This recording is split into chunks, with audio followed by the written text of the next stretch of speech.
I will show you another example that helps you to work with a bit more complex sentences.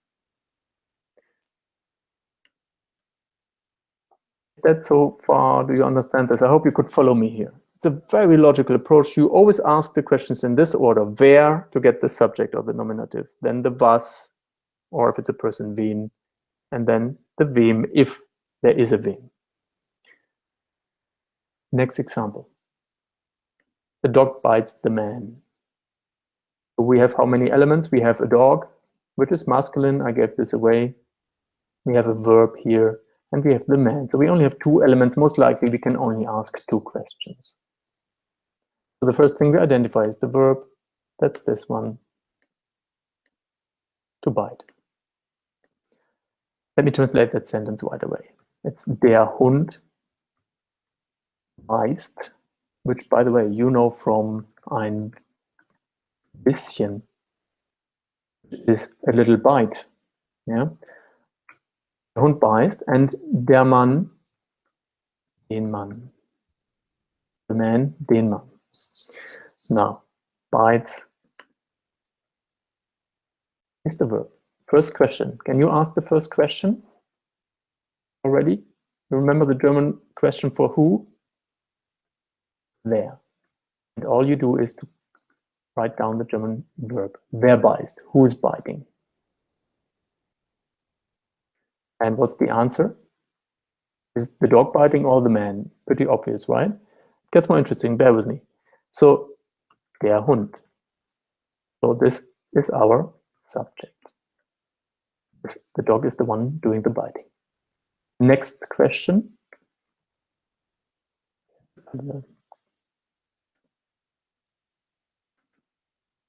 Next question. What is the dog biting? Or in this case, we know it's a person, so we ask wen, whom is the dog biting? And we play the game as before. Wen beißt? Der Hund. We integrate the answer. And the question is, the answer is, of course,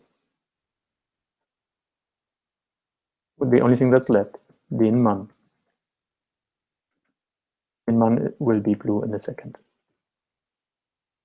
So we have identified the subject and the direct object, the accusative. Now, I give you this example not because it's simpler, because I want to test you, your knowledge. Now, can you translate the following sentence properly? Den Mann beißt der Hund. Can you tell me who is biting whom? Let's do the analysis. So beißen, wrong word, still the verb. So there's still someone biting. Now, maybe you're tempted to say it's the man biting the dog now, because that's how it would be in English. You can do the check. Man uses the article den. And if I take a look in my table, there is no den in the subject line, so it cannot be the subject. It's still the accusative, the direct object. So, den Mann, the man, is still the one that is being bitten. And the dog is still the one biting. That's the beauty of the cases. I can turn these around. In English, you would have to make now a little more complicated structure. You would say, the man is bitten by the dog. See, in English, you have to create a completely different structure. While in German, you just turn them around and keep the articles the way they are. That's the beauty of it. Now, final test to see whether you understood the logic behind the German cases. And that test is, how would you say in German, the man bites the dog? I give you 30 seconds to come up with this. And I have a little bit of water. Write your version in the live chat, please, or into the comments on Facebook. I want to see what you know and whether what I explained was conveyed properly.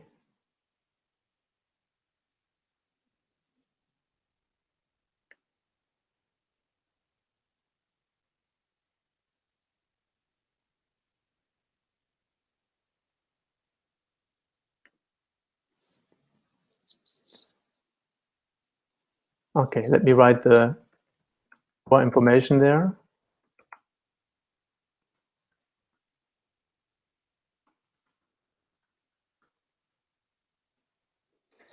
So far, I can give things away. Now, if the man has to bite the dog, the man has to be the subject, and it needs an article from the nominative line. And we know the man is masculine, so we take the der. So it's der Mann. And we do the analysis for Hund. The Hund is the one bitten. It's directly influenced by the biting. And dog, as I've written, is masculine, so we take the den.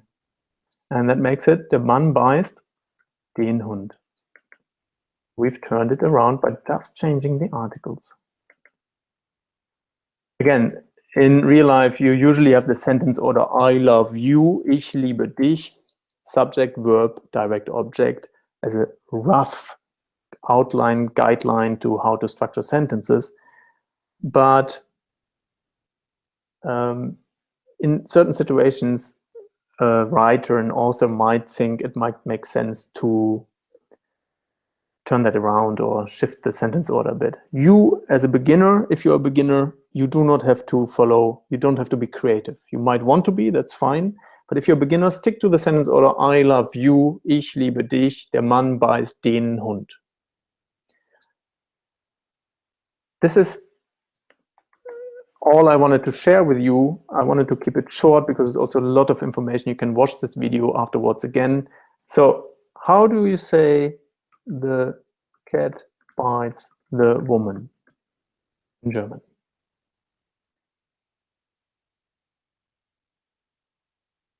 I'll just let you think a minute.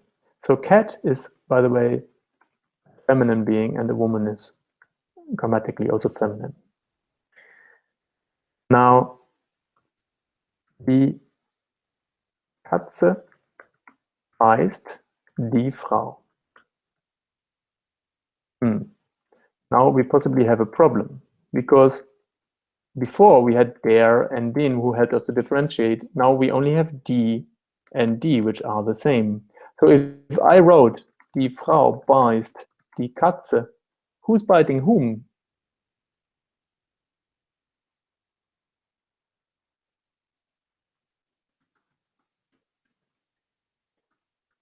You won't believe it, but it's indeed the woman who bites the cat.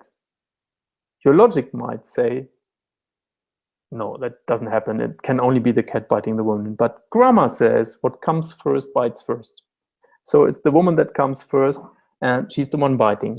So in case the articles do not give away the function of each element, the sentence order helps you with understanding.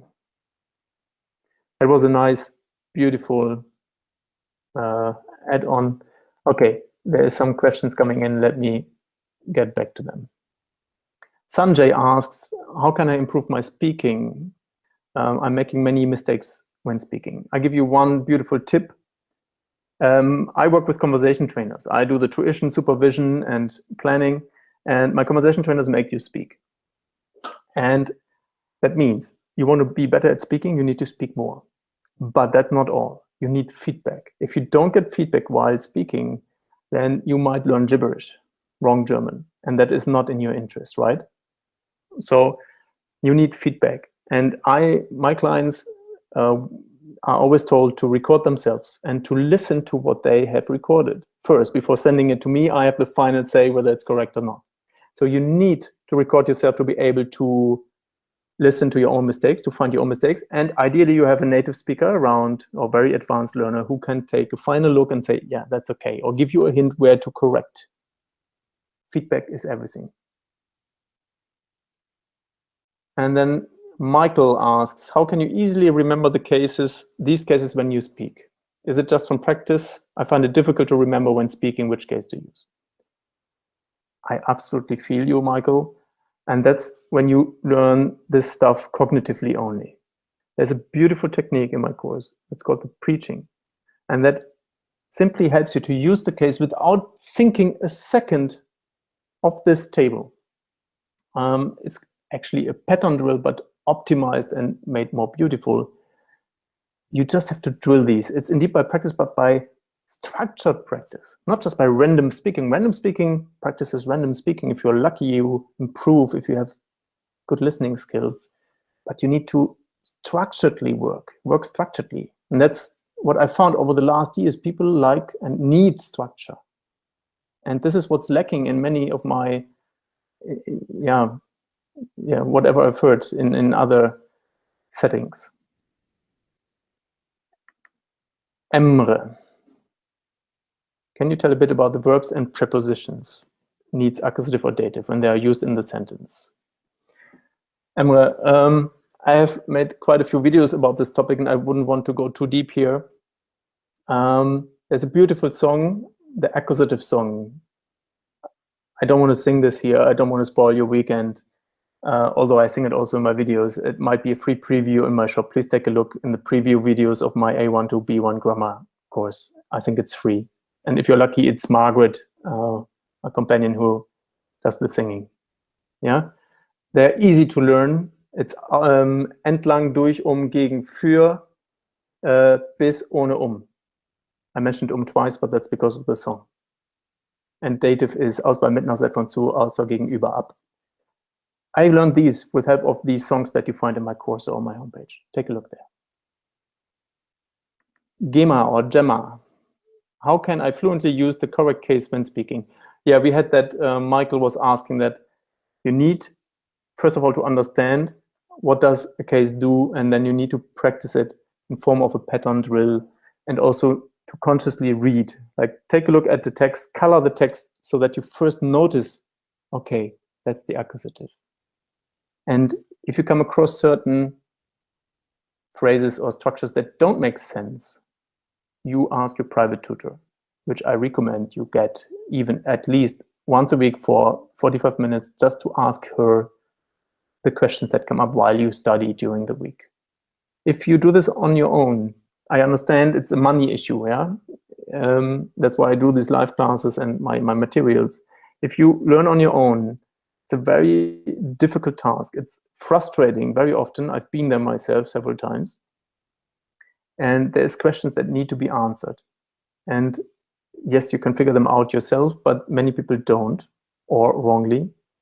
And if you have a tutor, she can save you hundreds of hours of lifetime, no matter whether it's me or someone else. Okay, last question. And then I say goodbye for today, but I will certainly do more of these live classes. Yeah, I enjoy them. Hope you enjoy it. The more feedback you give me, the better I can make them, and the more motivated I'm also to offer them for free here. So how can I fluently use this? Can we always determine a case by those certain question words? You can, yes, I would say yes. There will be situations that are not clear yet to you because we only had a couple of minutes. And there is also prepositions that override our beautiful questions. Yeah. I can give you one last example because I like this question. And then I have to say goodbye. So let me share my screen one more time with you. So, what do I do? Let me think. Der Mann sperrt den Hund in den Käfig. Yeah? The dog that bites. So der Mann sperrt den Hund in den Käfig means the man locks the dog away into the cage or its cage. Bear with my English. I'm not a native speaker. So now let's analyze quickly. We have bites. We have sperrt, which is the lock, the action that's happening here. Next question, who is locking? The man. So the man is our subject. So let me ask the question, wer sperrt? Der Mann.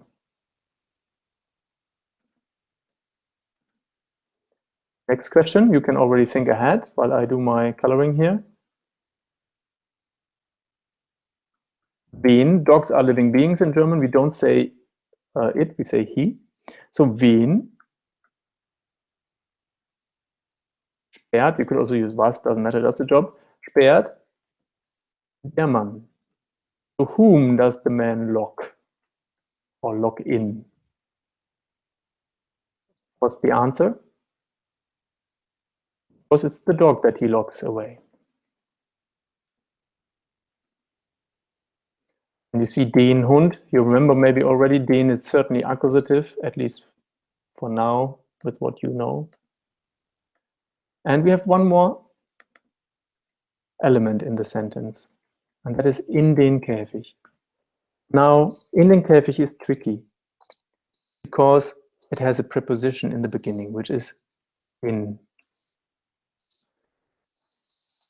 And it's hard to, you could ask for that. I give you the question in the end, but a preposition overrides everything you know. I couldn't ask to whom is he locking the dog? That doesn't work. So you would rather ask, where does he lock the dog away? Where? And in German, we have two kinds of wheres. It could be, or actually three, but let's stick to two for now. It could be simply wo, or it could be wohin. Yeah. So I don't want to go into wohin. The topic here is what I call two-way preposition, or in German, Wechselpräpositionen. So in den Käfig, take a look. We have the article den, so maybe you can identify the case. So let's go to our beautiful table, and I see den here. We color this yellow. But unfortunately, I also see den here. So I cannot clearly define without further information which one it is, because we don't know what case the preposition requires. In this case, you have to ask wohin, which in this situation with the preposition in leads to accusative. Yeah. So in den Käfig is accusative because of in and the situation. Okay, but that's a completely different topic, or a bit more. I hope you learned a little bit, yeah, and it was worth your time. I enjoyed it.